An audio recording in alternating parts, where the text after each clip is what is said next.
Now with Fastlane finally over and done with, we can start looking towards WrestleMania for SmackDown Live. So here we go. This is Smack Talk Wrestling Reviews, SmackDown Live review.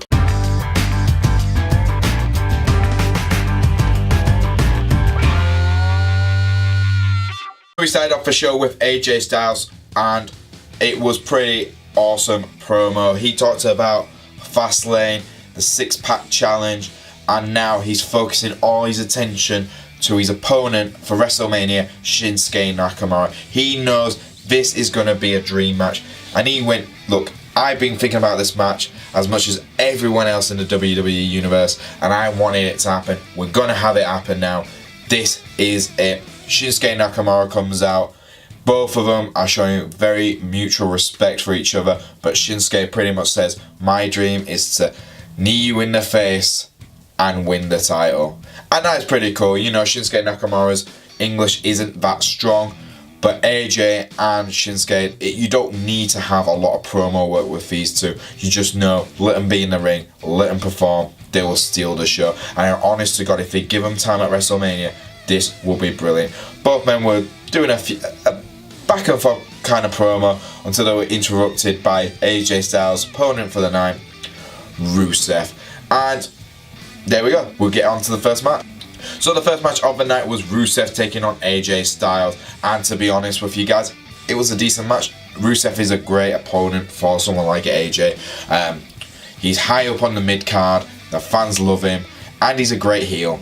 So, you know, you had people chanting AJ Styles, you had people chanting Rusev Day, and sometimes you had people chanting both. So it was quite a cool little reaction between the two of them. And it just shows that WWE needs to start using Rusev a little bit better. For me, I've always said this, Rusev is the jobber for the upper card. He can squash everyone in the mid card, but when it comes to the higher up, you know, main eventers, he's usually the guy who's the jobber for him. But again, decent match. It looked like AJ was about to get the win until Aiden English interfered and started attacking AJ. Both him and Rusev were attacking him. Nakamura was watching the match. He kind of held off from helping for a while. Then he finally came in, took out Aiden English, took out Rusev, and just smiled at AJ. At the end of the match, backstage, AJ said, look, Shinsuke, I didn't need your help to win the six-pack challenge. I didn't need your help tonight. And Shinsuke's like, look, I'm going to watch your back until WrestleMania, and then I'm coming for you. And that was quite cool. It's showing that Shinsuke wants AJ to be at his best when it comes to WrestleMania. So we had the Bludgeon brothers taking on the remaining forces of the New Day, which was Big E and Jimmy Uso. Everyone else is laid off, recovering from the brutal attack which happened at Fastlane.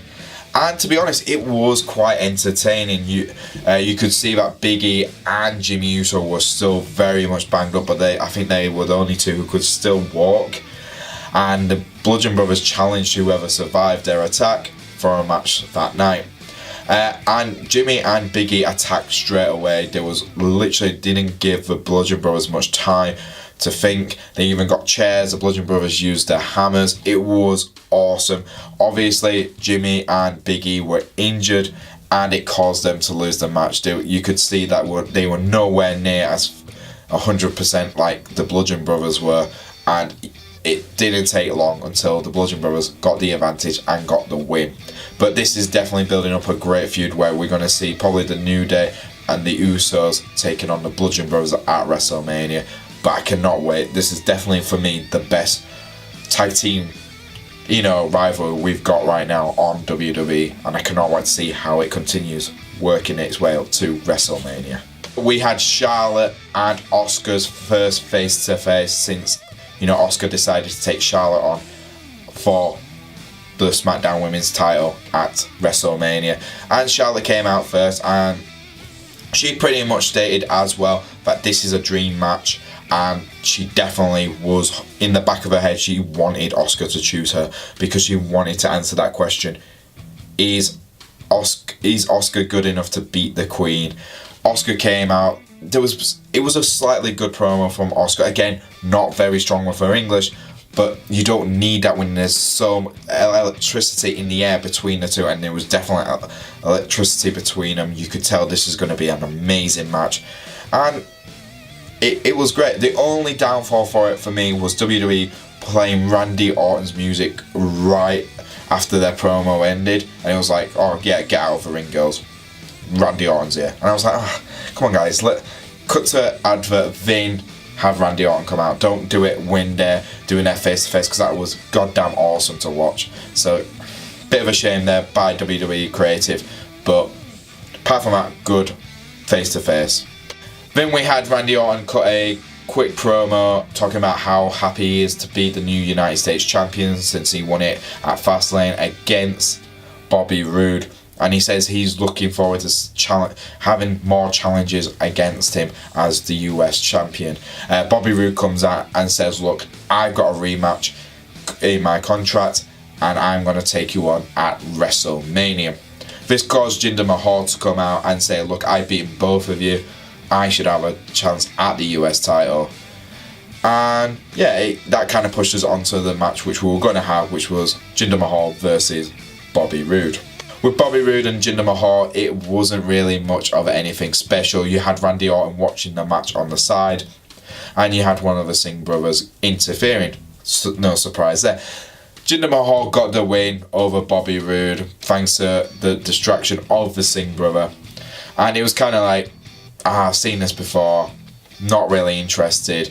But it's kind of interesting that WWE are still using Jinder in this kind of style where he's a big threat. But I'm hoping they don't put the title on him anytime soon.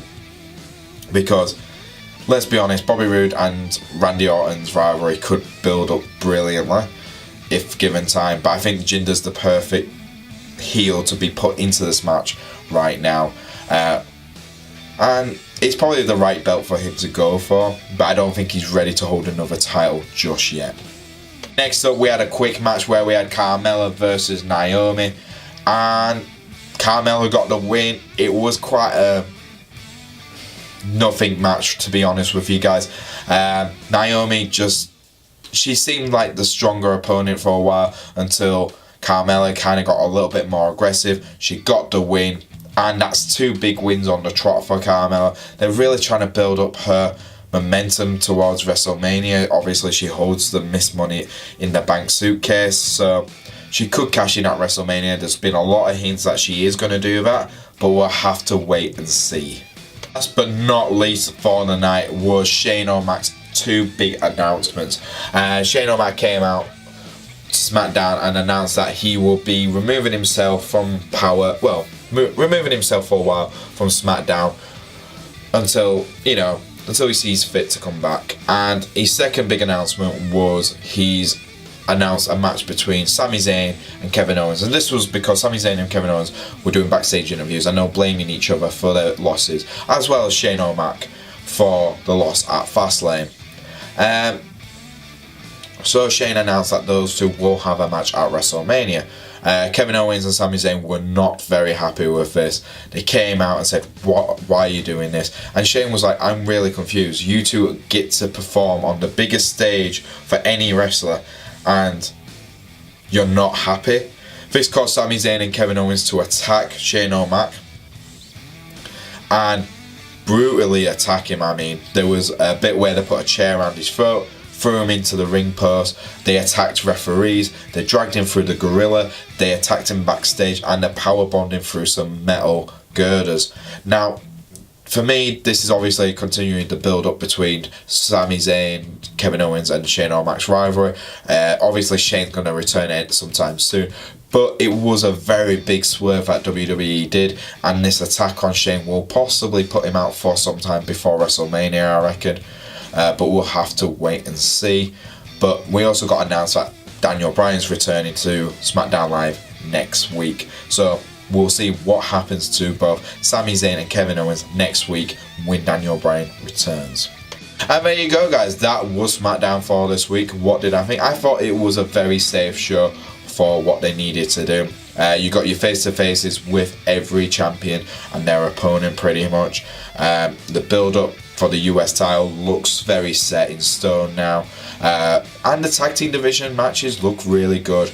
So there was nothing too shocking that happened apart from the Shane O'Mac stuff, but that's definitely going to be building up to a WrestleMania match, I'm guessing. But we'll have to wait and see. What did you guys think? Did you think SmackDown was okay? Did you think it was a bad episode? Leave it in the comments below. You'll possibly see some videos floating around here. Check them out, click them out. Guys, if you do like our videos, please like and subscribe. If you want to follow me on the old Twitter, I'm at Boise88. And I'll see you guys next time on Smack Talk Wrestling Reviews.